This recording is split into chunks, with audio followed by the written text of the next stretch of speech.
welcome to another edition of 108th Inches Baseball Talk. Do I have a dream team? You better believe I got five. I don't know if you call me the dream, but I can tell you one thing. I got five thoroughbreds tonight. Now you have an opportunity to bring back one of my all-time favorites. His name is Stuart Hack. Before I give you the proper introduction, we got Eric Katz, one of my young thoroughbreds in the system. George Eichhorn, steady. He's good. I don't have to hammer him anymore because he seems to be figuring it out. Oh, I love George anyway. He's been around me forever. And Trent Clark. I love having this guy on. Thanks to the Sports Philanthropy Network for connecting us. Now I love those people over there. Yeah, go ahead, flash ring. We have plenty of time for everybody to talk about their wares on this show. So hope you can join us as you look by the title, Biting into Big Apple Baseball. Yes, Yankee Jazz. You picked the right show to come on. Really? Seriously? Really? Stuart, that's how much I've changed. My goodness. Yankee Jazz, you know what? I'm going to have your Jazz topic on second. Okay, so we're going to go out there. This guy is one of my favorite loyal people. Yankees Jazz. I love this guy. And he picked a heck of a show to come on. I'm telling you, we got a lot of New York followers out here. With that said, Mr. Hack, give us an introduction about what you've done, what you're doing, and all that. Because I'm going to tell you, long before I brought this heavy-hitting group, Stuart and I did this show with Mark Littell and Peter Ween. I thank him for getting Stuart and I connected to the WEI network. So go ahead, Stuart. You got the floor is yours. You'll have another segment that stands out. Yankee Jazz, proud of you for being on here. Please spread the word. All right. Is that enough caffeine in me? No, but I know I'm not getting any sleep tonight. Who the heck cares? Stuart, the floor is yours. Thanks, Scott. So by day, I'm an accountant, which I guess is really exciting. This is the face that tells you that, you owe the IRS $10,000. But tonight I'm here to talk about sports. I had met Peter at a networking group years ago.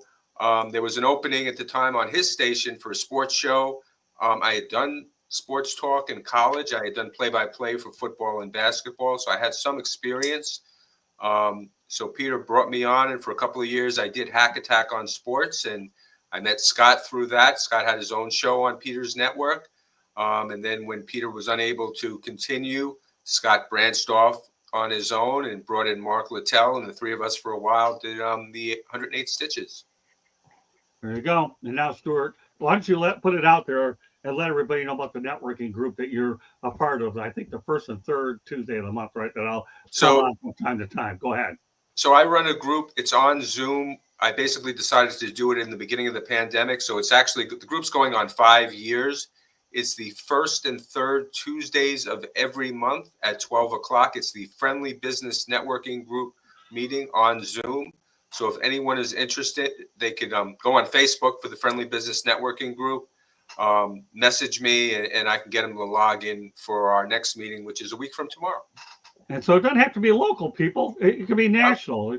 He has authors, Trent, just so you know, that, you can come on there and you can promote your book. I'll be promoting my book on there, and I'll be chiming in from time to time as well. So Stuart's one of my best friends here, and I've always tell you, when we needed somebody to help out on the baseball show, Stuart landed some pretty darn good guests. And now that he's coming on tonight, he has an opportunity to see the actual transformation process about when we started this show to where it's really totally progressed. So just want to make sure we get that out there so everybody knows.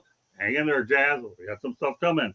So let's get to the broadcast. So of course, I've already mentioned all the particulars, and we'll be mentioning him again. Stuart will go ahead and give us his other information on the back end. Also, following tonight's show, Professor and the People with Steve Reichel. He's actually my protege. So when the time comes that I have to take more of an extended break, Steven's going to fill in for me with his stuff. Steven's doing some unbelievable work for us in so many different ways. So keep that name out there, everybody. Steven Reichel. This guy is a thoroughbred like I have for you guys on. What do you call me what you want? I've heard it anyway. So, all right. So with that, so let's get to the brunt of this whole show because there's a lot to bite into tonight. The Mets' current record is 42 up, 24 down, 636. And the Phillies are in second place, 4.5 games back. Candy, before we get to these guys, we have comments tonight from Tim Healy, the regular writer for the Mets, and we also have Carlos Mendoza. With that said, before you guys comment on what I said, Candy, go to the tape. I want to get these two up. I want everybody to know that this is all obtained through spring training. Go ahead, Candy.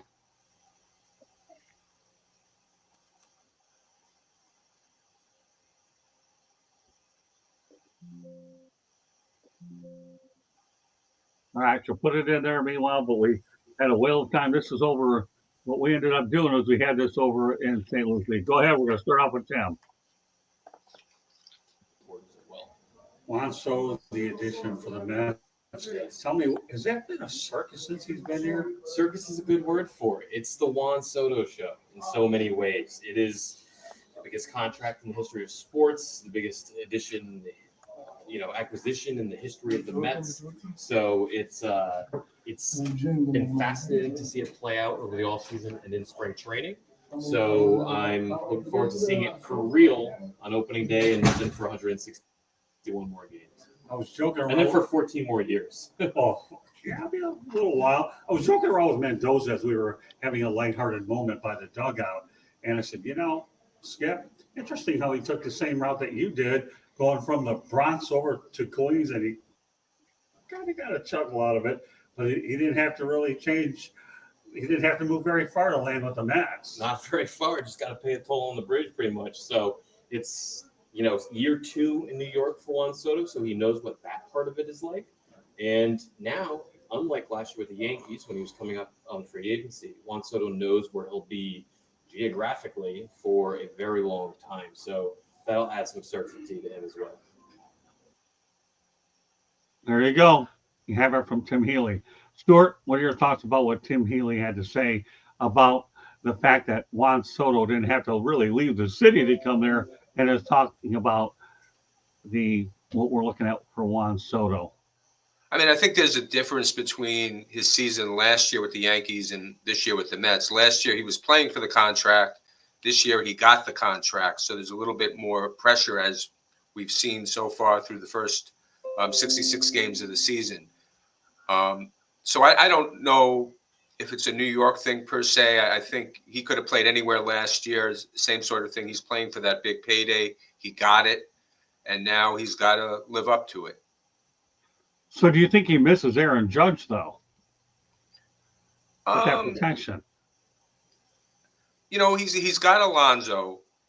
So, I mean, he does have the protection. I think people make more of that than it actually is. Okay. So I don't think he really misses, as far as, Judge. He may miss the fact that he can kind of be a little anonymous when Judge was there, when Judge is hitting 55, 60 home runs.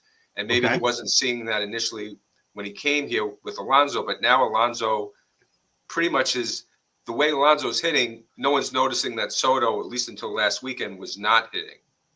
Now Soto is starting to hit a little bit more. Got on base 6 times yesterday. Wow. So it's very, if he starts to get going, look out. All right, Eric. And then what we're going to do after we go around the horn on this is we're going to go to Carlos Mendoza as well. We were able to get all this accomplished when we were covering the Marlins and the Mets, mind you, during spring training. Okay, Eric, some thoughts about Tim Healy's comments about pertaining to what Stuart just mentioned. Yeah, I mean, as far as I think he actually does miss Aaron Judge because number one, when Juan Soto was in New York, his numbers were off the charts. He had the short porch at his disposal, and the Yankees couldn't just pitch around him and walk. No one could just pitch around him and walk him because next thing you know, he's on first base and Aaron Judge is up. I mean, Juan Soto could have a little anonymity, he could be a little anonymous there because Aaron Judge, what's for all intents and purposes, is the star of the show in the Bronx. I mean, no matter who comes in, no matter who goes into that team, it'll be just like how it was when A-Rod first joined the Yankees. Except this time, that team will always be Aaron Judge's, whether no matter who comes in there or not. As long as Aaron Judge is in that dugout, it is his team. But yeah, I think to be truthful, I think Pete Alonso has benefited a lot more from having Juan Soto in the lineup than Juan Soto has benefited from having Pete Alonso in the lineup. I mean, because let's be honest, they have Francisco Lindor, but when Pete Alonso, before Soto got there, he wasn't nearly as good, as he is now that Soto's there. But having the short porch at your disposal, having an MVP in the lineup batting either behind you or in front of you, How can you not miss that? Pete Alonso is not even an ounce of the baseball player that Aaron Judge is. Fair enough. Okay, George. Well, I beg to differ, Stuart. You you kind of insinuated that he was under the radar, and that now it's time for him to start hitting. Well, excuse me, we're in June already. Okay, so I'm not buying any excuses about Soto not hitting. He's been a failure so far with the Mets, and I know that's a strong word, but he has been. Now, the fact of the matter is that yes, I agree with you, Eric. I think he does miss. He misses that comfort. He misses Judge tremendously. But he's got to move on. He's a big boy now. My God, the millions and millions and millions of dollars. I mean, so whatever was bothering him, adjustment, whatever the heck it went, maybe there were some personal things we don't know about, but all I'm here to say is that Soto, it's about time you step up and deliver. That's all I got to say. All right, Trent, you got the last word. The reason why I'm not going to comment on these topics is I'm the one who is the point man to ask these questions in person. I prefer on nights like tonight where I've asked the question, only 4 voices are going to be involved with every clip that we have. All right, Trent, you have the last word on this, and we'll keep it going down. After Trent's done, we're going to put up the Carlos Mendoza clip next. So be ready to put it, Katie. All right, Trent, you have last word on this one. Well, I missed Aaron Judge. I don't even play for the Yankees. I miss Aaron Judge. The guy's hitting 396 with 23 home runs. Like this guy's a wrecking crew right now. Like he changes the lineup. He changes how people think about it.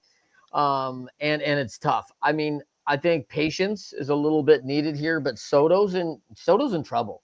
I mean, we are well past the 60-day mark.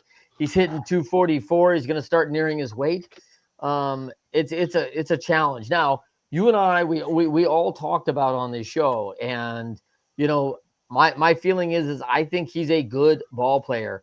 I do not think he's an $800 million player. He is what I expected him to be. Actually, he's kind of where I expected him to be. I expect him to be a little higher on average.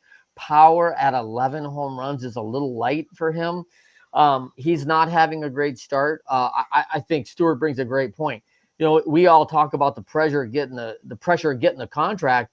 There's a lot of pressure, like maintaining that contract. You got to show them that you're worth like $40 million or 100, whatever it is a year, right? It's a big number, and it comes with a challenge, man.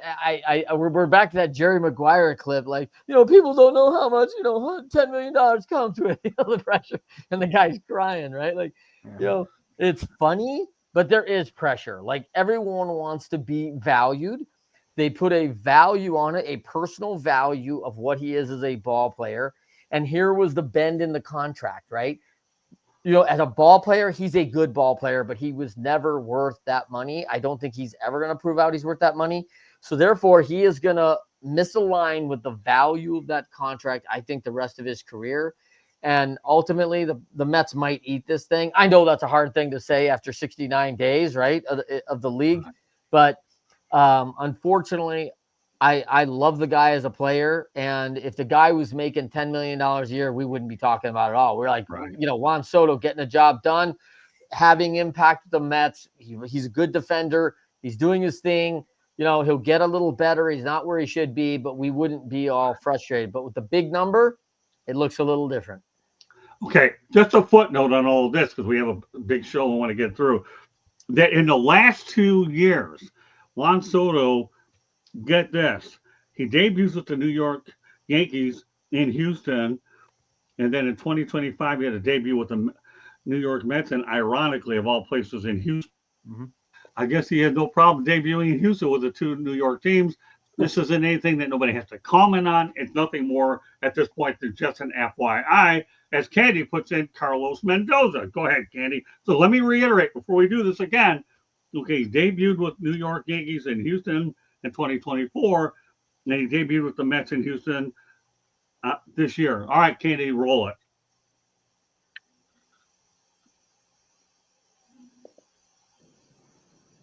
Hi, Skip. I want to talk to you about, we talked about Starling Marte earlier. Lindor had a pretty good game. Juan Soto, and of course, Pete Alonso. What are your thoughts when you're able to put those guys in the lineup every day? Not only does it provide you with a power surge, but don't you think that provides a lot of fear into opposing pitching staffs. Well, I mean, you're going to be facing a lot of teams that are loaded too, but for us to be able to, especially for me as a manager, to write their name on the lineup, it says that we got a good team, but we still, we got to go out there and do it. There's a lot of good teams out there, a lot of offense, teams with good offense, and we just got to stay healthy and keep those guys doing what they can do and see what happens. But excited about that. And one other question I ask you, Pete Alonso's back in camp. How do you feel that he's reacclimating? Do you feel his attitude is really refreshed? He's ready to have a big year. Yeah, he's ready to go. He's been the same guy since he first day of camp. Spent the whole early last year getting to know him. Same guy, guy that wants to win, knows what it takes to play in New York, knows the organization, and he's going to do whatever it takes to bring the championship to the next stand. Lastly, Juan Soto took the Bronx to the Queens Trail, so took the same trail as you. How much were you looking forward to working with Juan Soto? Yeah, I mean, I'm excited to have him. What he brings to the team, to the lineup, to the guys in there. He's a guy that's proven in New York. Knows what it takes. Comes with a World Series ring, and we're excited to have him. So there you have it. The wild card in this interview is Starling Marte. I had him down here in Miami with the Marlins, so I don't have his numbers right now. I'm not really worried about it. I'm looking at the entire picture about what the Mets will do over the course of 162 games. But again, I'm going to start with Mr. Met here, Stuart Hack. And that's this. What are your thoughts about what Carlos Mendoza had to say about all three questions, and then some thoughts about Starling Marte? Stuart, go ahead. He said he liked Alonso's approach in spring training, but then in spring training, everyone has a great approach. Everyone's ready to have a big year. You never hear a manager say, I don't like his approach. I'm not really optimistic about what's going on. But Alonso did have a good approach, and it showed so far in the regular season. And they have that big three with Alonso, Lindor, and Soto. Even though Soto is not hitting yet, the threat is there, and other teams see that. And in a sense, that helps. And, there's been traffic on the bases when Alonso's gotten on because Soto has walked, or, he's been on base, and Lindor has had an MVP-like season to date. As far as Starling Marte, I think at this point he's kind of a role player. Right. He may have some big hits here and there, but I don't think they're relying on him per se. And if for whatever reason he got injured, they could, put someone in his place, and I don't think they would really lose too much at this point in his career. Okay, Eric. I mean, it's showing in the regular season so far. Pete Alonso's having, I think, arguably, you could probably call it a bounce back year compared to what he did last year. He's having a good year. I think, as far as Marte goes, he's not the everyday player the Mets thought they were getting when Steve Cohen signed him. I think that was kind of a rookie owner mistake by Cohen on that front. But he's a role player. He's gonna come in there and pinch hit opportunity, maybe pinch run, because I know Marte has just tremendous speed. He's gonna kind of come into certain situations where the Mets will put him in to be successful. So that's kind of just the ball player that he is at this point in his career. And then I think once that contract runs out with the Mets, I think he's gonna be done. And then as far as Soto goes, every hitter is a threat when they come to the plate. There is no such thing as the threat is there. The threat is there when some of the worst players come to the plate. They can still pop one into the outfield, particularly at Yankee Stadium with the short porch. There are plenty of threats that are being there. So far, yes, he does walk, which there's not enough of that in today's game, which is very much a 3-outcome sport. But as far as that goes, when the runners are on for Soto, he's been a no-show, and right now he leads the league. He right now leads the league in double plays. I think that we need to I think we need to see what he does in the second half, obviously, because we all seen players, they get off to like that awful, they all have an awful first half, nice slow start. I'm willing to do that. But as far as the threat being there, he better start looking like he better start being the threat. Otherwise, pitchers are going to have no problem pitching to him. I guarantee it. Okay, George. Well, as far as Sterling Marte goes, yeah, I agree with you, Eric. I mean, this guy is just, he's a role player now. I mean, he had a great career looking back over some really good years in Pittsburgh, and then he bounced around Miami, Oakland, etc. So, I mean, I think that he has a role, but it's a limited role. Now, that doesn't mean he's not a threat. He is a threat, like you said, Eric. Everybody that comes up is a threat. Really, you can't be shy or blow somebody off and say, "Oh yeah, this guy's a nothing," because they'll come and get you. We all know that in the game of baseball, the sport of baseball, you can't do that. You gotta pitch your best and throw the best pitches that you want to get these guys out. Alonso, yeah, he's a good ball player. I really like that over the years. I really do. And Lindor, yeah, and these are good questions, Scott. I'm glad you're digging in these questions because you're trying to find out what really is going on here, whether it's a manager, a coach, or a sports writer that you interview. First of all, it's good work, and you're doing a great job at it, Scott. So I'm glad you're putting these interviews in here to give us some factual background, if you will, and another perspective of just getting it from a guy that plays the game or a guy that covers the game as a sports writer, a beat writer does. So keep up the good work on that. But yeah, I mean, there's a lot of weapons in that arsenal of the Mets, and they just got to put it all together. Thank you, George. Appreciate these shout Sure. out. Not nice of you. Then again, it didn't hurt that I learned from you. Now you're learning from me on the new media side. But that's why we've been around for 45 plus years. It's like I wrote the foreword on the book, which Candy will get to shortly.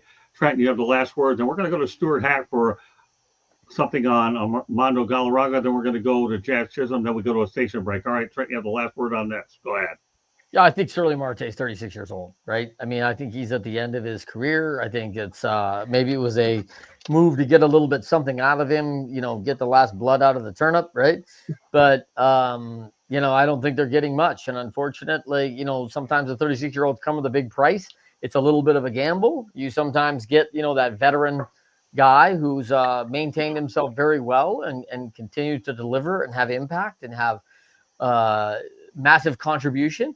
Right now, Sterling Marte is not showing that long career starting back in 2012 in Pittsburgh.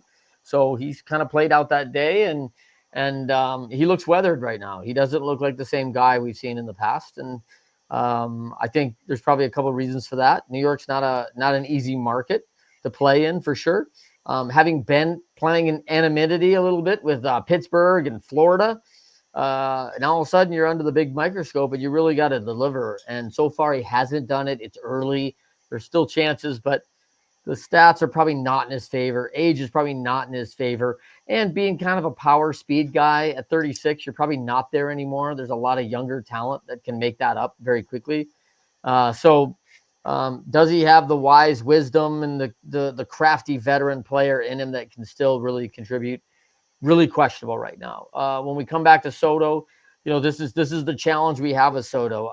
I look at I'm looking at Soto's career stats. Like he's a 282 hitter. He's had 3 years of 100 RBI seasons. Back in 2019, in his first full season, 150 games, had 110 RBIs. 2 years ago, or 2 years ago, in San Diego, 109. Again, last year, 109 in New York. So really delivering on that. He's just really off the numbers, but it's not very far off his 2022 numbers of the Washington San Diego year. He's right there. He averaged about 242 in 2021. Those are his big years as a guy, 313, the only full season. And I'll give him this. He's a pretty durable guy, right? 151, 153, 153, 162, 157. So you can expect some durability. His other big 300 season, he only played 47 games. He was injured in 2020, so he lost more than 100 games that season. So 351, a nice average. And I don't know if he was hitting that when he went out or when he came back. I don't remember when the injury was back in 20, but that might be COVID too. I don't know exactly what happened there. But, when you look at it, this is the challenge of putting a guy and just a straight miss on the contract valuation versus what you can expect from this guy, because I don't think Juan Soto is going to disappoint. Now, the thing I really like is that New York's continuing to win. I mean, like they as a team effort across the lineup, they're not relying just on the $800 million man to get it done. Because if they were, they certainly wouldn't be where they're at with the second best record in baseball. Just I think they're one game difference off the Tigers. They have one less win because the Tigers got a game in hand. Otherwise, nearly the best record in baseball and the best record in the National League. Thank you to the Phillies, who have won one in the last 10 games, by the way. So they've kind of fallen off a cliff. But you listen, consistent play and team play will always win. And I think if Soto can the team's allowing him to find his groove, and hopefully he'll step in and have a much better back of the next 4 months than the first two. Excellent commentary all the way around. Stuart, this one's strictly for you. We already talked about it last week. I want to hold this topic over for you, and that's this. Last week, I think that Armando Galarraga, that gaffe that they made should be changed because of instant replay. He should get that perfect game. And where the rest of my group says they disagree with me, and I have zero problem with anybody disagreeing with me on anything, because this is their forum to go out there and express their opinions, and I'm totally okay with that. But now we have you on here. We know about the imperfect game by Armando Galarraga.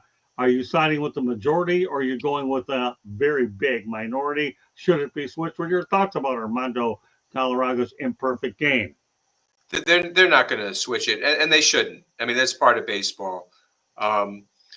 As a Met fan, their first no-hitter in history was by Johan Santana. And the fact of the matter is, in that game, Beltran hit a ball down the line that was a double that they called foul.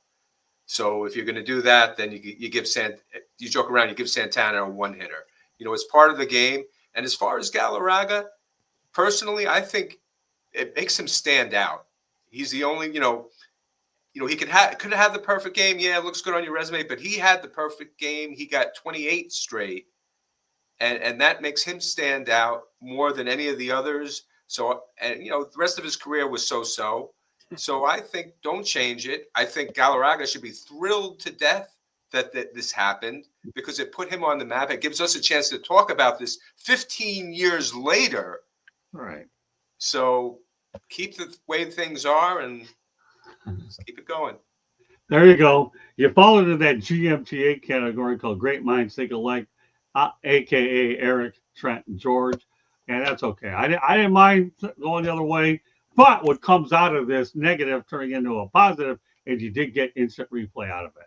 It's not the worst thing that's ever happened, because when you make an obvious mistake like that, then something had to change. So Armando can look more on his infamous day in history, knowing that if there's one individual that impacted the replay situation more than him, name him. I think Armando Galarraga is the guy that can certainly put his name on it. All right, Yankees Jazz, wait no more. We'll go to this topic, then we go to a station break. When we come back from the station break, I'm going to throw a lot of great facts in there. But Jazz Chisholm, worked with him with the Miami Marlins, said baseball is a white sport. My goodness, boy, is that controversial or what? Mr. New York, what are your thoughts about Jazz Chisholm saying that baseball is for white people and not the minorities? I'm not saying he's 100% wrong. Not saying he's 100% right. I mean, I guess I've never walked in his shoes. I was a pretty bad little league player back in my day, so I could see where he's coming from. Maybe coming up, maybe he felt there were white people that got more of an opportunity than he did. I think earlier this season, wasn't there something with Acuna where what was the guy's name? Jared Keltner didn't run out of ball, and he wasn't really punished by Atlanta. And Acuna, who was hurt at the time, came out and said, if you know, if I was white, I might not have gotten punished either. So I think there may be a point as to what he's saying. Maybe not 100% correct, but he may have a point. Okay, Eric. He is and he's not. He's right and and at the same time he's not. Number one, what about the people who risk their lives kind of going on these little wooden boats to come over to try and make a better life for themselves playing baseball? Right. Are they not a part of that group of people too? You know, yes, I think the average American, people who are who are like, born and bred Americans, people who are of different color. Yes, we're seeing less of them kind of play baseball because, they see football and basketball as a ticket for them to get through college. And then instead of going through the minor leagues for a period of time, they can jump in there in that sport right away and they make a lot of money right off the bat. So that's also been a little bit of factor there because we all know that in the minor leagues, there is not a whole lot of money to be made as a player. You make very little. I know it's gotten better over the years, but still it's not great.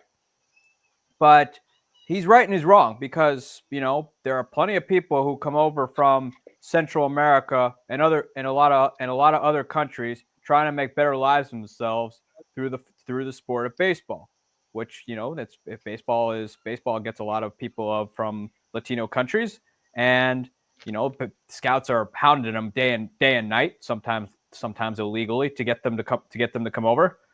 And also people from Japan. We're seeing an influx of Japanese talent come over to this country more than ever before. Yet we used to get a little bit here and there, but look, we got Ohtani, who's obviously kind of picking up where Ichiro left off and transcending the game over in Japan. We're seeing, Sasaki, he came over from Japan. We see Yamamoto, who's looking like a Cy Young candidate so far this year. So there's plenty of people of in the minority playing baseball. I think what he's trying to say is he might be trying to relate it back to people who are African American who tend to lean more toward football and basketball instead of baseball. But at the same time, though, there's plenty of a minority presence in the sport. You just have to look at everybody's roster. Great commentary, Eric. George. You stole my thunder again, Cats. Great mind thinking. You don't put the Hispanic and the South American folks or the Asians as white. Now, I don't know if Jazz misinterpreted what he was saying or not. Number two, how often, Jazz, are you going to the playgrounds in your city? How often are you speaking to youth groups and trying to get them to play baseball? Because of what you just said, Eric, they're going for football, they're going for the NBA, college basketball. They're not going for baseball like they used to. And I know that, Trent, you've got experience in this area as well as being a major league guy. The fact of the matter is that it's not going to happen by just clicking your fingers. We need to see in the community, and I know the teams they always tell you about community this, community that, but we need to see the star players getting out there and helping these young kids, helping form them as baseball players for the future. But if they're all going to just go for big money in other sports, there's not much you can do about it.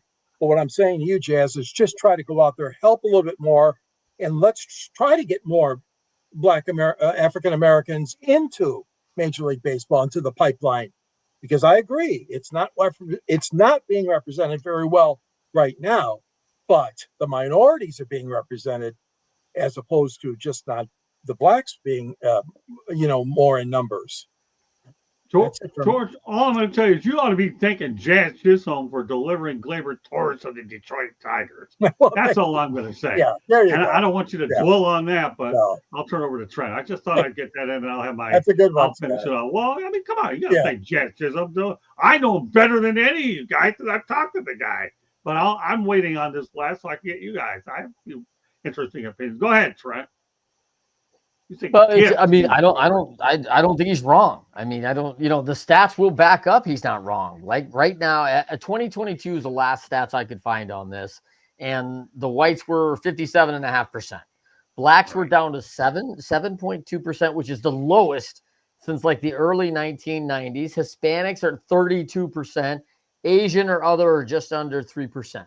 All right. So we're not seeing a massive inflection of Asian players, even though one of the best players is Asian, right? And so we're not seeing this massive movement of every team signing 5 Asian players to their big league roster. They are not anywhere near 25% of a roster. I'm surprised the black percentage is down, but I think to the point in this country, NBA is number one, 44%, NFL 40%. This is where black players are dominating. This is where everyone's going.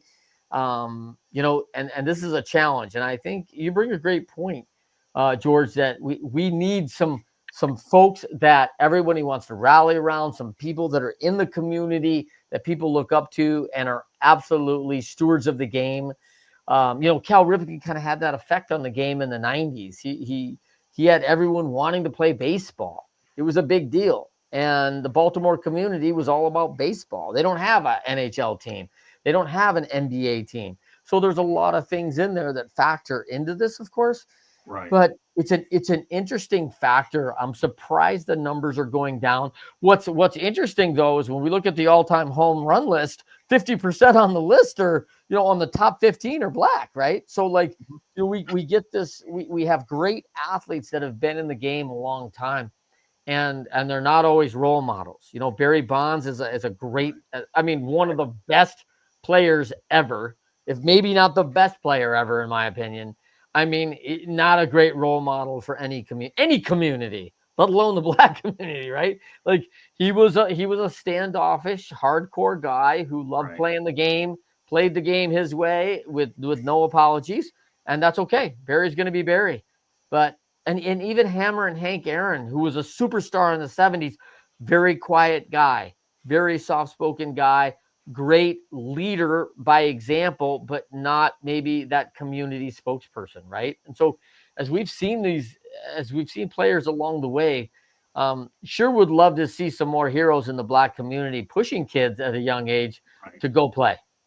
There's been plenty of I think teams are doing a little bit better job in that regard. Like I can only speak for I can only name the Yankees because that's the only one I can really speak of because I heard about it somewhere. So apologize to other teams who are obviously doing a lot to try and change that.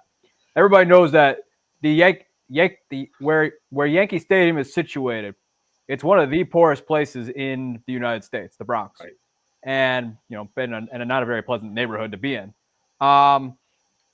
But the Yankees recently conducted a baseball clinic at one of the playgrounds nearby the stadium. So obviously we could do more, and obviously this is just kind of like just a small thing because obviously it's going to take a lot more than just a few baseball clinics to make that happen.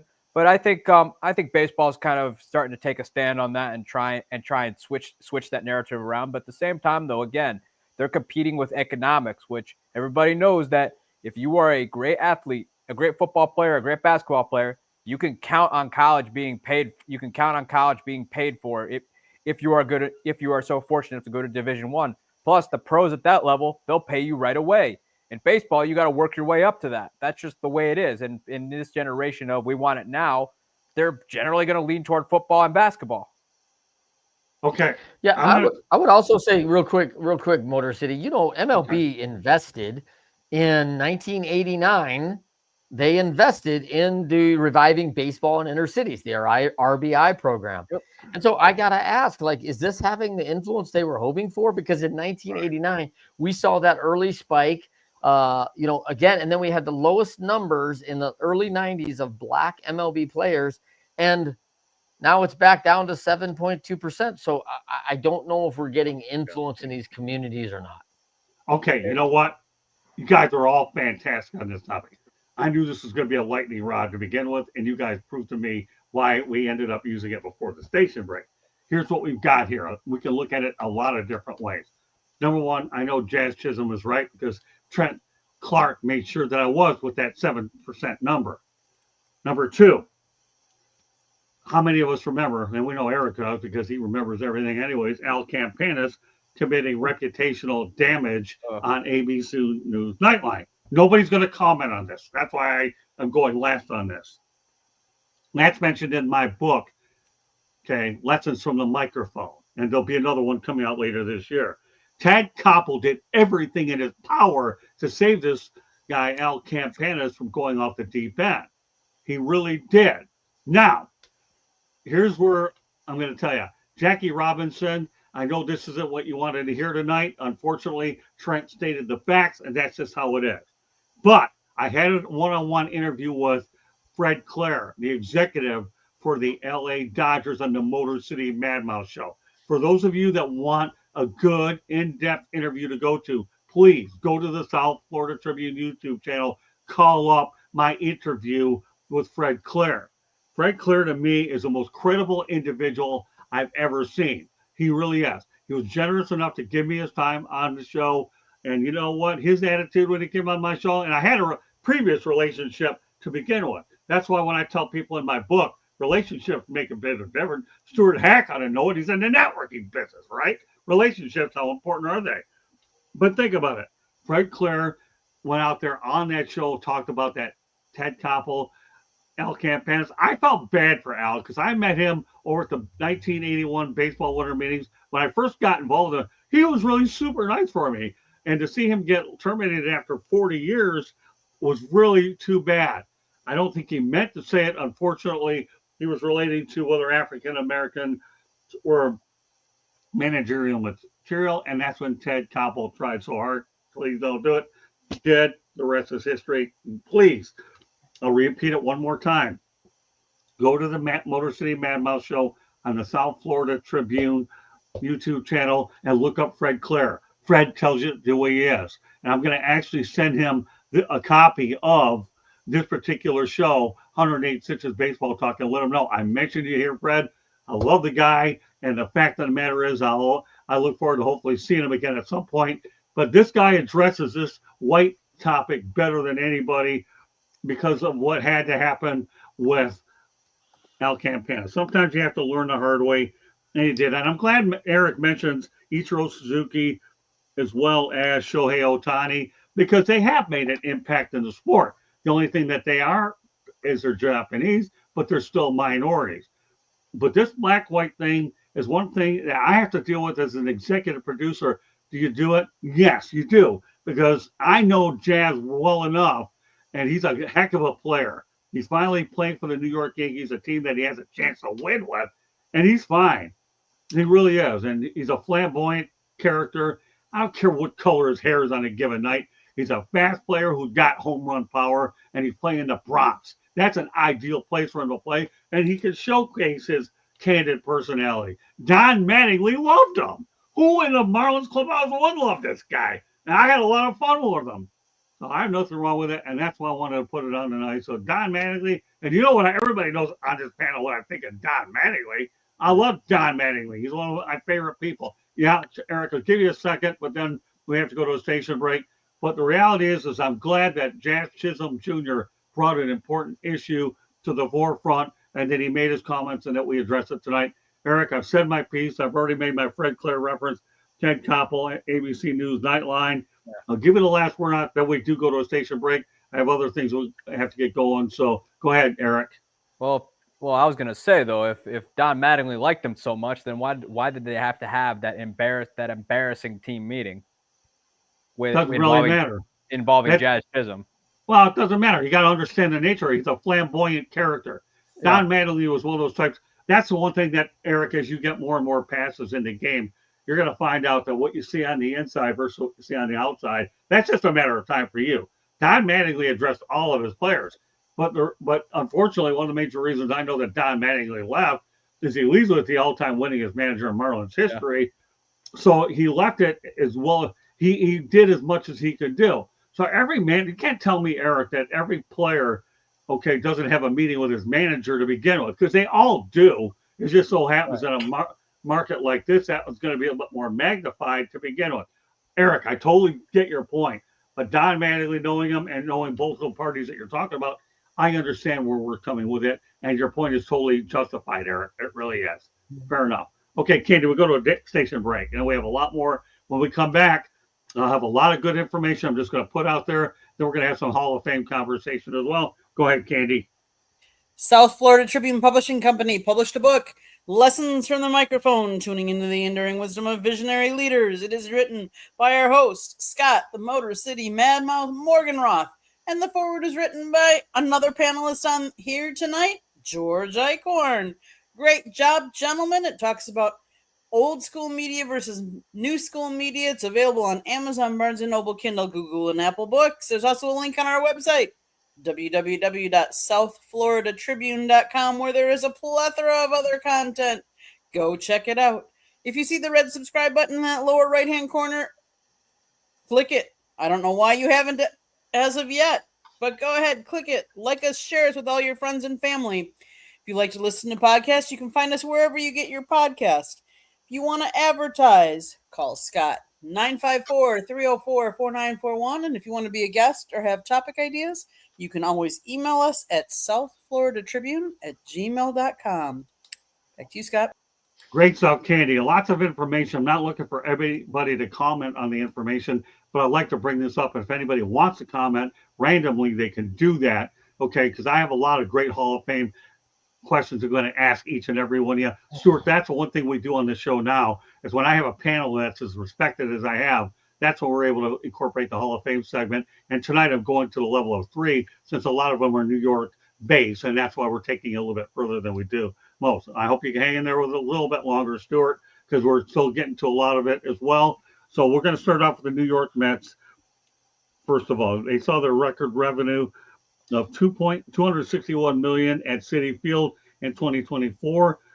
12 million of that is net income, even with attendance down 9% to 2.33 million fans. So most of that revenue was really attributed to ticket sales, ads, as well as concessions and suites. So anybody that knows anything about Citi Field will realize that you're gonna, even though you may find yourself down or up, it doesn't matter. We know Steve Cohen has deep pockets. So I read those stats over very quickly and I'll go over them again. Okay, so they did have a record revenue of $261 million at Citi Field in 2024. Now slow it down, 12 million in net income, even with attendance down 9%. That's the thing that people say attendance may be down 9% to 2.33 million fans. Again, I already attributed the revenue to ticket sales, ad concessions, and suites. That's an FYI. And then I'll go to the Yankees, and then we'll combine them very quickly. We don't need any long drawn outs on these. They're information for people to know as we talk about baseball in the Big Apple. Secondly, let's talk about the New York Yankees. One of my good friends, Barry Bloom, I know a lot of people have heard of him, is one of my good friends. I'm hoping to get him on in a future edition of one of my shows, and I'll be reaching out to him when we get back from Europe. But I'm going to talk about Barry's publication called Sportico. And Barry is the man behind it. He says that the valuation of the Yankees is $7.93 billion, which is first of 30. The U.S. sports rank is 5th, and a lot of that income is related to the real estate income itself. Business is $1.09 billion, and then you also have their 2023 revenue at $720 million. Doesn't hurt they only have 27 championships. And what did George Steinbrenner pay for the franchise in 1973? Oh, $8.8 million. So I think the Steinbrenner got a pretty good return on investment. Keep in mind, I've talked about them collectively. I'll be more than happy to go around the horn very quickly, but I need your comments to be straight and right to the point. Stuart, you have first crack at it. The money is just, it blows my mind. I remember growing up and, I think the minimum salary for a rookie was like $18,000. And now it's just such a multi-million-dollar industry. You have stadiums that have these huge corporate sponsors that come in. It's almost saddens me in a way. I remember like the love I had as a child for the game. And I don't know if kids these days really have that. And there's no going back. I mean, that's where we are. I mean, it's a billion-dollar industry, and I guess we just have to live with that. Okay. And I'll assume, yeah, that's your comment on both. Eric, you can comment on it, but you know where I stand with this. We have a lot of Hall of Fame material to get to. Right. I mean, let's be honest. Around the 80s, though, baseball was probably doing about 300. It was probably doing about 300 plus million a year, and guys were getting like, I think the highest contract I think was probably like $8 million, which was a lot of money back then. But now it's a multi-billion-dollar industry. Part of that too is just, you know, Steinbrenner. You know, you could probably say Steinbrenner kind of didn't help there because he kind of viewed baseball as a business, you know, bringing in the best stars to get the people coming into Yankee Stadium, putting the butts in the seats. You know, I mean, when you have stars and star power, it's going to attract corporate sponsors. The Yankees could have sold the naming rights for Yankee Stadium for a record amount of money in 2009, but opted not to. But you know, it's just where the game is. You know, it's a multi-billion-dollar empire, and that's just the way it is. I mean, as far as kids liking the game goes, I don't know. Depends on who you talk to. I still love it, you know. But again, change is inevitable. All right, George. Well, from a financial standpoint, I mean, let's face it, the New York Mets are never going to catch the Yankees. Nope. I'm glad you shared those numbers with us, Scott. You know, they're having a good year, as we talked about earlier. You know, they're right up there with the Yankees, and so far the Tigers and Cubs as the best teams in baseball right now. Right. But obviously, that it'll produce huge gates, and they've had good crowds already. And they got their new stadium, which is something they've been wanting for years and years. I know it's been there a few years, but they're still reaping some rewards from that as well. But you put it in perspective, they're never going to catch the Yankees on stuff like that. Yankees are always going to be number one. You know, like you just said, Eric, going after the superstar players. That's their way they do business in New York. And of course, the Mets have done that too in the last dozen years or whatever. So very interesting numbers. Incredible what the return is for some of these longtime owners or their families. Yep. You can go right down the list. Teams that have paid nothing for the franchise, like in Detroit. Now, I shouldn't say nothing, but when Mike Ilitch bought it, the same kind, not as good as the Yankees, mind you, but yeah, these same numbers because they kept the team in the family, and that helps continuity. It also helps keep the money there. Great point about Illich, by the way. Go ahead, Trent. I have a couple closing thoughts on it. Yeah, I mean, listen, George Steinbrenner's a businessman, right? He set a precedent. I mean, I was in the shipping industry, saw what he did there. He was a tycoon there, created a lot of value. The guy's gone and created value wherever he's gone. He has a vision of being better than everybody else. He proved that, got his own TV contracts. I mean, set the world on fire and, you know, teamed up with the number one sport in the world, right? Soccer, football over in Europe. And he teamed up on the Yes Network and became like a mogul. And he's always kind of setting precedent, doing things other people wouldn't do. And so, you know, you got to hands off, you know, to Steinbrenner. Now, you are saying, I'm going to disagree with George on one thing. It's not necessarily the Yankees will be there forever. The family may change. I mean, the money that the Mets are playing, if you to sustain the Mets winning ways of the 80s team when they were all with Strawberry and Gooden and everybody down there, if that had maintained through now, I don't know, we wouldn't be talking about Mets being the number one team, you know, all of baseball, you know, so there is a chance things could change. But man, that valuation, he's positioned it very well for that valuation to maintain. And that's going to be the difference, I think, ultimately. So, you know, I think we've talked maybe once upon this show how I thought Michael Jordan, what is he doing? You know, he bought the Charlotte Hornets for $120 million, and this guy can't know what he's doing. 16 years. I think they made the playoffs once. He has no idea. And what did you sell it for? 2.8 billion or something. So like, what do I know? Like this guy is bought an investment, and though it didn't reap any kind of impact that the Yankees did from a winning standpoint, that valuation of, you know, and I'll let Stuart the accountant manage this. Like it's crazy. What's that percentage, right? It's like 1,000% better. Like it's a massive ROI in a very short period. And you got to give it off to the business guys that maybe they know what they're doing. All right. Couple things I want to get to. All right, I know, Eric, you're going to want to say something. Let me get mine in first. Or, you know, I'll let you do it, and then I'll say what I have to say. I was going to say, you actually, in sports, if you own a team, you actually have to try and not make money. The only owner that I know of who epically failed as an owner was Art Modell. Who was taking a loan who had to take a loan out of a bank to sign Andre Rison back in the '90s. It's it is like you actually have to try and not make money in sports because let's be honest, we all know sports is. I mean, it's not nearly as profitable as other industries in America, but it's guaranteed. You're guaranteed to make money. I promise you. And with the Yankees, they're not just a national brand. They are an international brand. Right. They are known all over the world. And I'm on the Mets end. I mean, I'm not so sure though. If the Mets would have kept their winning ways, if things would have continued. I mean, it didn't help that Bernie Madoff was their financial advisor for a while there. But it all comes down to sports. You're gonna make money. I mean, for example, the Cubs. The Cubs have had some bad teams over the years, really bad teams over the years. But the people still keep coming to Wrigley Field no matter what because the game becomes secondary. It becomes an event space. It becomes a place for networking. It becomes a place for dining. It becomes a place for drinking.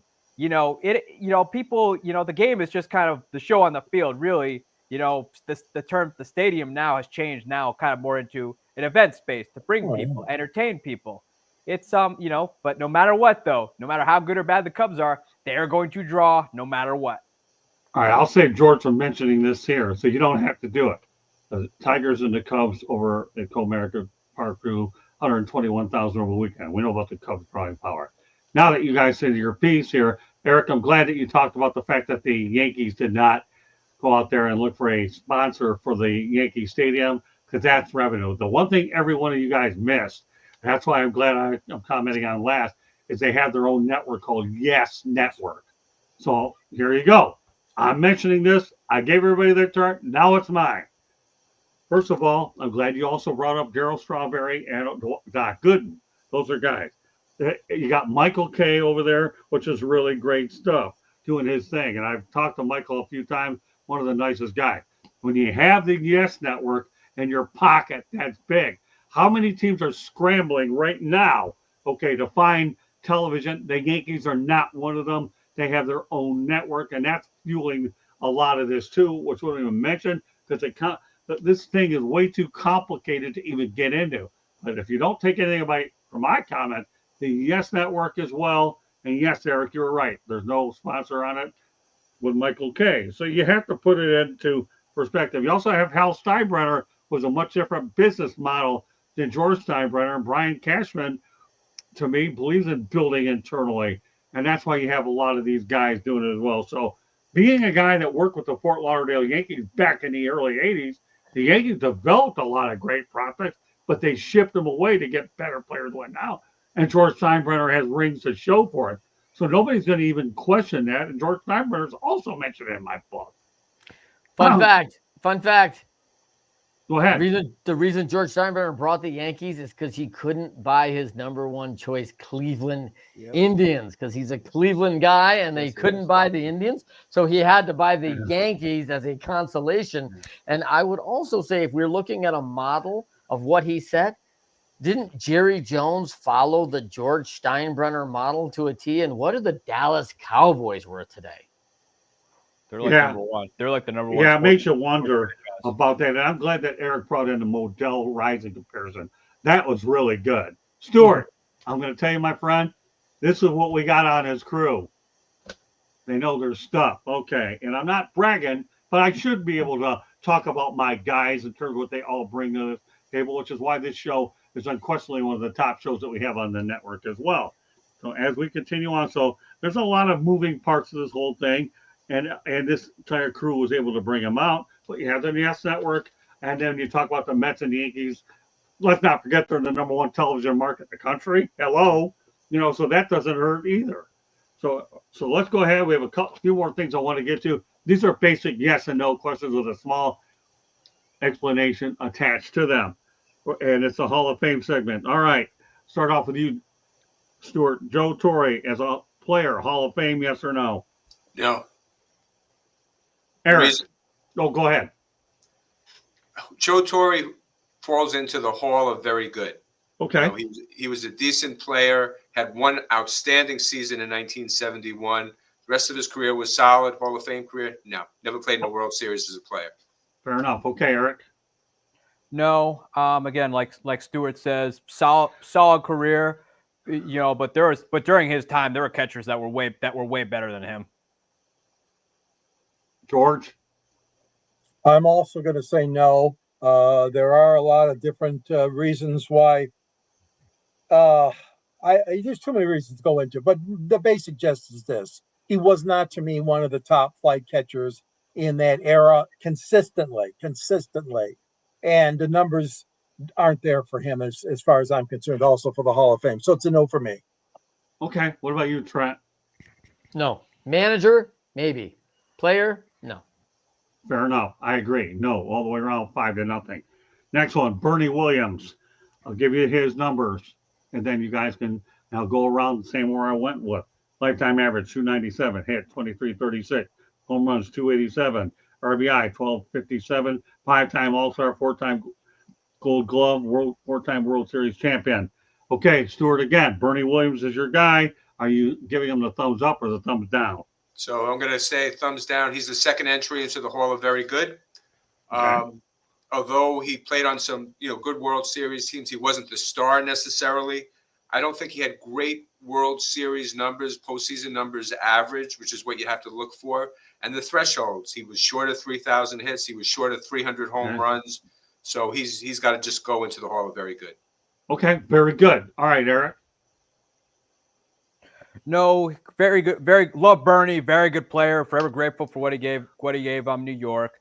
But the thing was, though, he kind of benefited from having a bunch of stars around him. Had it been Bernie Williams carrying that team, the Yankees would have gone nowhere. George. Yeah, he to me is not going to make it. I don't even think on the special committees that he's going to get consideration at a serious level. I agree that he was surrounded by great players, and some of those years are a little exaggerated probably because of that. So overall, no, I can't put him on my ballot. No. Go ahead, Trent. Well, I did a little AI check on this, and I agree with every one of you, and so does AI. The average center fielder in the Hall of Fame around 310. He's 13 short, 27 hits. He's almost, 350 plus short. 290 home runs. He's around that. Mantle and Mays did skew that, so a little bit more power. He did reach the threshold on the RBI mark at 1250. From the home run standpoint, 250 to 300, kind of around there. 135. Here's the big one on the defense. 5 Gold Gloves, 10 All-Star appearances were average for a center fielder, outfielder in the Hall of Fame. Bernie, I believe in, exactly what Stuart said, which is the very good. And Katsy, I don't think if he's surrounded by a different audience, he's not a game changer like that. He's not Hall of Fame quality. The numbers don't lie. Okay, I'm not endorsing this one either. All very good. The numbers are what they are, and that's that. Last one I want to talk about is Thurman Munson. This is an interesting one, and this was really interesting. So I wouldn't be surprised if the opinions are a little divided here. Let's keep in mind he's the first Yankee captain that they've had since they've begun to provide that title. But let me give some numbers anyways. Average 292, hits 1158, home runs 113, RBI 701, slugging percentage at 410, his WAR 460, WAR wins above. Don't ask me what that means. I'm not going to do it. But let's keep in mind, we know that he died tragically. And the only thing I can say is when I think of Roberto Clemente, I'm glad he got his 3,000 hits before he passed away. So again, I'll go to you, Thurman. Let's say about Thurman Munson. Stuart, what do you think? So this is a little touchy too, because his career was starting to waver a little bit at the time of his death. He was, the years of catching, I think, were starting to take a toll of him. He was playing some first base, I believe. So I don't think he would have put up any additional numbers of significance after, if he would have lived. I think the window to put him in even on a special committee is come and gone. And I think at this point, he probably never will get in to the Hall of Fame. I mean, he was a great postseason player. Even the he only lost one series in his career, which was the 76 World Series, and he hit over 500 that series. So it wasn't even, no fault of his own. If you had to say yes or no, should he be in the Hall of Fame? Out of the three, he's the toughest one, but I think I would still go no. Fair enough. Eric? I know deep in the hearts of Yankee fans of a certain age, they want Thurman Munson in the Hall of Fame, and my uncle would actually kill me when I give my answer. I'm gonna say no. I mean, great player. Don't get me wrong, great player. Obviously, it was a big part of those 2 World Series, of that success during the mid to late 70s. But the thing about it too is he didn't really play that long, and he also. He was also starting to kind of decline when he eventually passed. Like the Yankees were already talking about putting him at first base because the wear and tear of being a catcher was just catching up to him at that point. And had they moved him to first base at that point in time, it would have shot his Hall of Fame chances anyway. But he had a great career, but he just didn't play long enough. That's just what it boils down to. And I mean, during the 70s too, I think he also was kind of, unfortunately though, he was kind of battling guys like Johnny Bench and Carlton Fisk at that point, particularly Carlton Fisk. He was battling some great catchers at that time too, and the fact that he didn't play long enough kind of hurts him. I don't think he gets in. I still think that deep in the heart, I still think he's always going to have a special place in Yankee fans' hearts. But just looking just how long he played and where he was starting to be at when eventually he did tragically pass, I'm going to have to put no in there. Okay, George? Even with the only thing I'll say in the chat room, D-Lowe's, get over it. Life goes on, period. And I'll leave it at that. Even though he had early eligibility on the writers, the Hall of Fame voting, he never got more than 15.5% of the vote. Far shy, as we know, of the 75% required. For all the same reasons. Not enough sustaining of his average and his hits and his RBIs. He was starting to drop. But like you said, Stuart, you saw that in his career, sad to say. Great guy, great career. But it's a totally different situation than Roberto Clemente. Terrible, terrible death. Terrible death. No question about that. But we can't just go on sentiments. We just can't. So I say no. Trent? I just agree with all of you. I mean, I love the guy, love the man. It's a tragic end, and unfortunately, we never got to see what he could be. And Stuart makes a great point. We see guys at the tail end of their career that really fall off. We also see guys who pick up. I mean, it's a fabulous thing to watch Stuart Smets and Peter Alonso taking a whole nother step as a hitter this year when he's already been a good hitter, and his numbers are showing that. And he's getting more mature. He may be paying for the big contract, right? So, but at the end of the day, it would have had to play out for Thurman to be and have those numbers. And unfortunately, because of the tragic end, we'll never know. All right, D-Lo, you're right. Not a lot of activity in chat, which is good because that means the show goes a lot smoother, especially with comments that we don't feel are detrimental to what it is. You did cost yourself a score that we're not going to mention it tonight because of your activity in the chat room, which I don't particularly care for, and that'll be for another day. But what I will say this, okay, a lot of our numbers come after the fact, so that's what I'm mainly interested in. The Stanley Cup Finals are what they are, and there's a certain specified audience. So, yeah, really, seriously, really, guess what, D-Lo? You just got called out in chat because Common Sense 101 doesn't exist with you on this particular night. Stay with hockey. No updates from our end. Watch it later. You understand the media business is about us going on the air and doing what we have to do. We don't change our schedule, okay, for anybody because people will watch our shows afterwards as well. So we're not worried about it at all. And that's a good thing that I should mention up on our future. D-Lo should get mentioned in our book Lessons from the Microphone Part 2 because of comments such as this nature, but I wouldn't waste my time doing it instead because it's not worth it now. As far as my Thurman Munson comments are concerned, I'm a catcher. Okay, I've played the position. His stuff, his memorabilia has made its way to Cooperstown. I've been there. I've taken pictures of it in the past. Memorabilia made it there. Would I like to see him in Hall of Fame? My heart says he belongs there because his career got cut short. Why do you think I mentioned Roberto Clemente in the first place? There's another story. His career, but at least he was on the tail end. Thurman Munson was starting to hit his stride a little bit. So I'm going to say my heart says he should be there, and I'm going to leave it at that because this is probably one of the best what would have been stories that I've ever seen about Thurman Munson. Keep in mind, handling a pitching staff is not easy at all, and let alone one that Billy Martin manages because he emphasizes complete games. He really does. So there's that fine line there that you have, and I totally understand. So you know what, Clarky, I'm kind of with you on this one a little bit, but I respect where Stuart, Eric, and George are coming from. But I played that position. It is tough. Whether he would have been a first baseman later or not, time will tell. We know, I think Joe Mauer and Justin Morneau were excellent players. One of them ended up going over to first base. So it's not uncommon for catchers to become first baseman.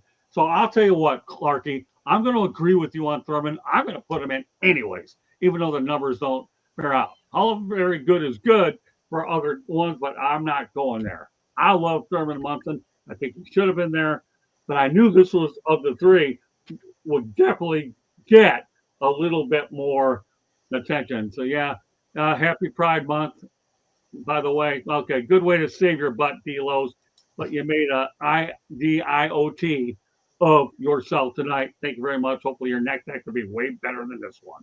All right. With that said, I got it out of my system. So it's time to bring back the Miami Marlins. All right, Eric, go ahead. I was going to say, though, Joe Mauer, though, I mean, if you want to use the Joe Mauer argument, he caught for a lot longer than Thurman Munson did. And he also sustained offense at a high level for a long period of time. I think, to be truthful, Mauer was a better catcher than Thurman Munson because he also was able to sustain offense for a long period of time before eventually the injuries happened and they moved him to first base. Yeah, but that's an excellent point. But I'm going to go back to what I said earlier, Eric. This is a what would have been story. We know how good Mauer is. That's why he did Cooper stuff. I'm not debating on whether he belongs there. We're talking about Thurman Munson, Eric. And this guy had to play for Billy Martin. Anybody that knows anything about Billy Martin will tell you that this guy ran pitching staffs to the ground, but all he did was win everywhere. Billy Martin's a guy that saved Oakland from moving to Denver many years ago, and he kept baseball alive in the Bay Area. That's what few people realize. Oakland was this close with oil man Marvin Davis moving it there, but Billy kept in there. Charlie Finley, who didn't like Billy, said, I'll bring him back home. What do I got to lose? All they did was win. And there's a bigger story behind Billy Martin. And yeah, of course we talk about what Billy Martin and Thurman. So Eric, your points are valid. I'm just saying I think he belonged there. So does Trev, and that's why when you have 5 people on there, 3 and 2, this was a lightning rod. This is great, which is why I'm glad you have. This is a great debate. Will we know the end? Is the window of opportunity closed? It probably is, but certainly worth our time. Look how much time we've drawn to this compared to the other two, right, Stu? This was a tougher one than the other two. The other two were easy. This one was not. All right, Katie, one more clip from the Miami Marlins, Eric's rant, and we'll call it a night. Keep in mind, Professor and the people will follow us tonight, myself and Stephen Reichel. That's some great topics. All right, Candy, go ahead, and we're going to talk about the Marlins Sunshine State Citrus Series, and then Eric will close the show off with his rant. Stuart, you got to hear this guy when he rants. Nobody ran better than Mr. Katz. Go ahead, Candy, and everybody talk about the Citrus Series, and we have one more thing to go. This way, it's great. Clayton, my only follow-up question to what I had before is let's talk about the Tampa, Miami, Sunshine Intrastate Series. I know this is important for the state as well as the two organizations. How intrigued are you be able to manage it and be able to watch this rivalry become what it is, especially as they become even more competitive? And plus, you have 2 big cities in the state. Yeah, I mean, I think certainly for our fan base here, we have the chance to, win a series against a very good Tampa team. That would be great. I think for our group in there, it's more about us knowing we're playing a quality opponent who's been very successful for a number of years now to, come out here and try to win baseball games. And if we're able to have our fan base here in Miami be, proud of the what is it, the citrus, then that would be a cherry on top. What's your favorite citrus fruit, by the way? Good question. Good question. Orange. Just schedule off it. Okay, there you have it. Stuart, you still with us? We're almost ready to wrap her up. Okay, what are your thoughts about the citrus series? Coming from New York, I'm always used to the Subway series, so it's a little bit of a different thing. And the fact is the Marlins are not having a great year this year, so I think it takes some of the juice out of it. So I mean, I don't know. That's not something I followed all that closely. So Fair enough. Eric. The problem is, for the most part, throughout the history of the series, both teams have never been relevant at the same time for almost its entire existence. So it's cool instead, I guess, but other than that, it's not going to really it's not really just, to me, it's not just never really the thing that everyone pays attention to. It will never be like, what the crosstown series is in Chicago with the Cubs and the White Sox, because that's always going to be relevant because of the history behind that, because the history goes beyond baseball. And then it will certainly never touch the Subway series in New York City, which the Yankees took 2 out of 3 of, by the way. And they but yeah, I mean, it's I guess it's good for the state of Florida, especially kind of naming it after the great fruit that grows down there. But other than that, the teams are just never relevant, so it's never relevant at the same time. So it's never going to really take off like other ones have, because New York, the Subway series will always be relevant no matter what, because no matter how good or bad the Yankees and Mets are, because it's New York City. George.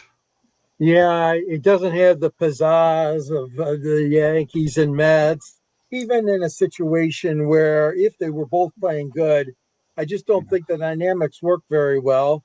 Both those teams are struggling at the gate, and they have been for years. So that's another factor that plays into my mind that, it's kind of to me, a little bit of a forced rivalry. But, the baseball was smart doing these rivalry weekends, and that is a natural rivalry. Tampa Bay and Miami, 2 teams, the same state. So I give folks a credit, and you two, Scott, are talking about it, but I don't think it's there yet. It may come, but that's up in the air. So that's all I got. That's fine. Plenty. All right, go ahead, Eric. Oh, I didn't say anything. Oh, okay. Yeah, I thought you had your. Yeah. Oh, I was looking at his chair, and I thought that was his thumbs up. Okay, that shows you where my vision is. Stuart, don't feel too bad. It is what it is, my friend. All right, go ahead, Clarky. For me, it's a Florida State League game, which is exactly where it should be. It's high A ball. That's how it feels. Literally, it's not the Grapefruit League, which is spring training. It is the Florida State League, where all the A-ball clubs, high A-ball clubs, go down to their spring training complex and have a summer league. It feels like a summer league game with the talent that's out there and the attendance. It's abysmal. But listen, it's June 9th. It's going to be 95 degrees. People don't want to go out. They got a lot of options in Florida. And baseball isn't what they want to watch now. They want to watch it in February and March and April maybe, and then it gets too hot. They'll be back in the fall. Fair enough. Okay, the only thing I'll say to close up topic, then we go to Eric's rant, then everybody can let everyone know how to get a hold of him, is this. World Series score. Marlins 2, Rays nothing. They have 2 world championships in Miami. They don't have any in Tampa Bay. Marlins won one of them by buying it, and the other one they did by developing it. And for whatever that's worth, you ever heard of Miguel Cabrera? Yeah. He played with the Miami Marlins. Period. Came up. Yeah. Miguel Cabrera, and the best player, the Hall of Fame player, you have Wade Boggs. Is that worth anything? I don't know. But you have Joe Madden also in there, right? Kevin Cash, Jim Leland. Ever heard of him? Yeah. Yeah, I think so. Dontrell Willis, Josh Beckett. Yeah, there you go. Yeah. Keep it going, Eric. Nobody had anything to say until I ran up these names. Played golf with Dontrell last fall. I'm telling you. Greg Counsell was on that 97 team, had that sack fly. I know. Now everybody's got an opinion on this topic. I know. Chicken runs in midnight. A book Dave written about Dombrowski Greg was general Counsell. manager. I'm telling you, now everybody's got an opinion how meaningless it is. They got a Florida State League reference, but the Marlins got 2 championships. The Rays have been the bridesmaid, I think, 1 or 2 times. Good. Yeah, the Rays may have been better all the way around. But don't tell that to the Cubs who didn't get one because of the Marlins. I'm not defending the organization, but I'm not going to kid yourself. I have a vested interest in this organization as well. They've been good to the South Florida Tribune and myself, so I'm certainly going to bring them up, and I am obligated to do it every week as I continue to get excellent access from them. The Marlins been good to us, but the reality is we talk about some interesting Marlins stuff based on the communication staff has been very kind to us throughout our tenure here. It really has been good for us. So with that said, just want to defend, but nobody had a, we thought this a meaningless story. Nobody cared. All of a sudden they bring up these names. Now everybody got an opinion. Oh my goodness. Hallelujah. Yes. Okay, Eric, go to your rant. All right. So I want to talk about the Seattle Mariners and Cal Raleigh. The man's clearly having the best season a catcher can have, both especially offensively. I'm telling you, this guy is legitimate, despite playing in probably one of the poorest offensive parks in Major League Baseball, where the batter's eye is so bad that it blinds you, that this guy is putting up numbers. He's about to shatter his previous career highs. I'm telling you, he's having an incredible year. And I believe he can challenge Aaron Judge for the AL MVP award. Will he win it? I don't know. But I know he can challenge for it. And I think it's great for baseball that you're having a guy who's putting up the numbers he is, especially at the catcher position. Because let's be honest, nobody suffers aside from possibly pitchers. Nobody suffers more on the field than catchers, having to take balls off every body part imaginable, having to deal with the pitching staff because not all pitchers aren't created equal. Some of them can throw a few blowers by you. Other guys are a little more finesse, and other guys, want to just get the ground ball and pitch the contact. Having a game plan for different hitters and stuff like that. There's a lot that goes into it. But the fact he's able to do that as well as sustain offense, it's pretty incredible stuff. I don't think we've seen an offensive catcher of this magnitude since Joe Mauer. I mean, sure, you could say Buster Posey, but Buster Posey really wasn't healthy for a lot of his career, which he's going to always have that have that one great what if career to an extent with him, even though, when he was healthy, he was one of the game's better backstops of the time. But man, Cal Raleigh, man, it's exciting stuff to watch, and I'm really looking forward to seeing him play not this weekend, but the following weekend when I see him at Wrigley Field. Fair enough. One guy I forgot to mention, Jack McKeon, also led the Marlins to a championship. With that said, we're going to go around the horn and let everybody know how they get a hold of us. We have Professor and the people waiting on deck with us. Yes, pun intended. Okay, Stuart, let everybody know how they get a hold of you and your networking group and everything you have out there. We'll go around and we'll wrap it up tonight. Stuart, thanks for being our special guest tonight. I don't know if this is a little bit later than you anticipated, but thankfully you got the early show instead of the late one, so it won't be too bad for you. It is what it is. Hopefully Stuart Hack will be interested in coming back, but now he knows what his potential new debates will be. All right, Stuart, lay it all out there. Let everybody know how they get a hold of you. Stuart Hack, Hack Tax and Accounting Services, the #1 accounting firm in Palm Beach County for 3 years through the Palm Beach Post Best of contest. I could be reached at 561-214-6171. The networking group, Friendly Business Networking Group, you could reach us on Facebook, and from there, I can get you information on our twice monthly networking group meetings, the first and third Tuesdays of every month at 12 p.m. All right, we'll turn over to Eric Katz. Just a little FYI, Eric Katz will be writing the forward on my travel book. I've talked about him. I'm just waiting to get on the road, so I have some stuff for this guy to write about. All right, Eric obviously got me involved with the International Baseball Writers, Internet Baseball Writers Association of America. My thanks to you there, Eric. So go ahead there and put it all out there for you and let everybody know they get a hold of you and what you're doing.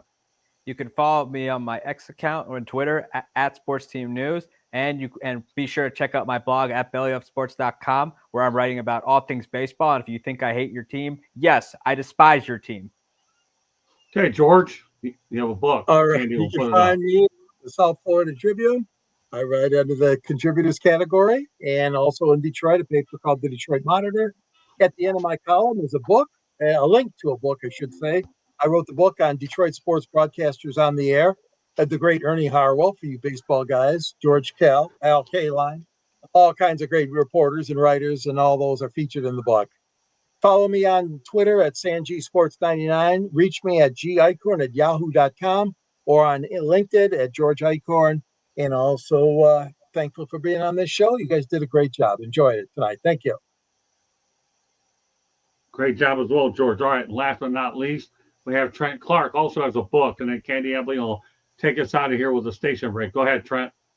Yeah, Trent Clark. You can find me at Trent@leadershipity.com. You can check out my podcast, Winners Find a Way, on all the major networks. We go live every Thursday at 10 a.m. Eastern, 7 a.m. Pacific.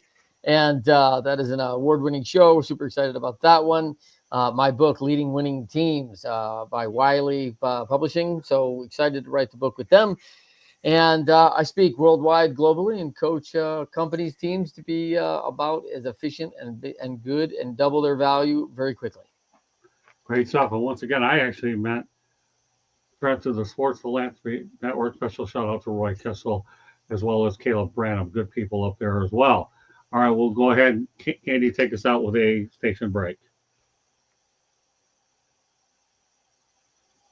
South Florida Tribune Publishing Company published a book, Lessons from the Microphone, Tuning into the Enduring Wisdom of Visionary Leaders. It is written by your host, Scott, the Motor City Madmouth Morganroth, and the foreword was written by George Eichhorn. Get your copy today. It talks about Scott's 40-plus years in the media business and how it has evolved and changed. It's available on Amazon, Barnes & Noble, Kindle, Google, and Apple Books. There's also a link on our website, www.southfloridatribune.com, where there is a plethora of great content. Go check it out.